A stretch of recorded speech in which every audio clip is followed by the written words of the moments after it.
This video will contain footage from Touhou's 17's demo. If you haven't played it and you wish to play it for yourself, I'd recommend you watch this video later. Don't say I didn't warn you though. So, Touhou's 17's demo has been out for a couple of days now, and knowing the Touhou fandom, it's impossible to escape seeing it all around the internet. So I decided it would be a good idea to make a little review video of the game. But isn't it too early to make a review of the game?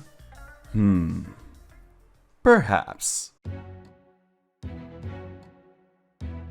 Since there's no way to actually talk about the story because, well, we didn't get any big revelations on that, let's get straight to the gameplay part. This game sees the return of three familiar faces. Reimu Hakure brings back a classic arsenal with the homing paper and a stingy stinger, Marisaki Risame decides to bring out the big guns with her shiny lasers and missiles that go boom, and Yomo Kompaku decides to ditch projectiles altogether to get up close and personal with her spirited away soul and slashy slasher. Come on Yomu, try and act normal for once. But before starting, the game will ask you to choose between three animal spirits, or ghosts as Zun would call them. The wolf spirit will increase the efficiency of your focus attack, the otter spirit will increase the amount of bombs and make them more potent, and finally, the eagle spirit makes your spirit attack more effective as well. During gameplay, however, those spirits will appear after defeating enemies, kinda like UFO but way better than it was. You will need to collect 5 spirits in order for the mechanic to have an effect on your character. Collecting at least 3 of a single spirit will grant you an additional power during the time the mechanic is active. The wolf spirits will force you into focus mode and boost it into overdrive, dealing plenty of damage. The otter spirit will grant you a shield that will block every single bullet that it comes in contact with, and the eagle spirit will force you into unfocused mode and make it more powerful, well, unless you're Yomu. In that case you just cover the whole screen. Also, if any life, bomb or point fragments are collected within the 5 spirits, they will be released at the end of the buff, unless you collect them while being buffed.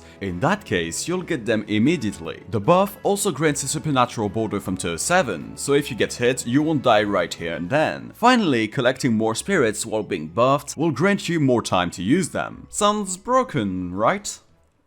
Yeah.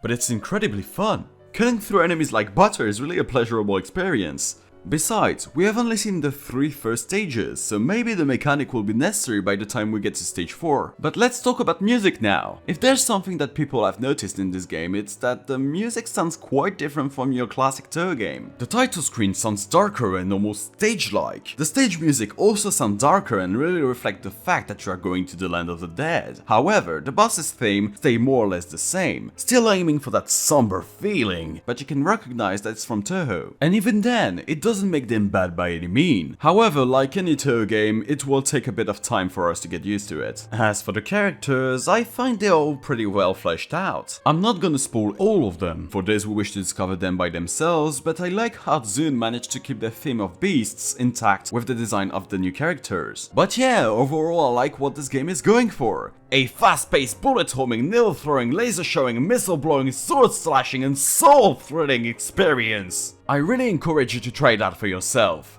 And with that, I guess I'll chicken out.